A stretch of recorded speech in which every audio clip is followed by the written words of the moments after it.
Hello guys, welcome back to the channel. In this today's video, I'm going to show you how you can change the background of your photo using Photoshop mobile application with the AI feature on Photoshop.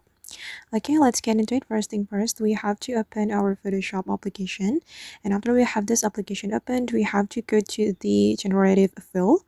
Click on this option, and then you have to choose the photo you want to change the background. For instance, I'm going to change the background of this photo, and then we can use this brush to remove the background like this. You can also customize the size of the brush to make it faster like this.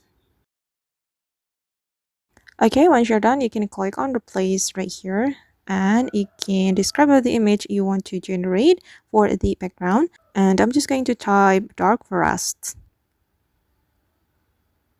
Okay, then we can click on generate and just wait for a moment until the background have been generated from the Photoshop.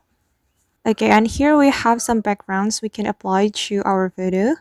I'm going to try it one by one, and I think I'm gonna go with this one, guys. And if you are still not satisfied with the result, we can refresh it and the AI will generate other backgrounds for you. And after that, you just need to click on the save button to save the photo to your gallery. Alright guys, and that's how we can change background of our photo using Photoshop mobile application. I hope this tutorial will be useful for you. Thank you so much for watching, and see you in the next video.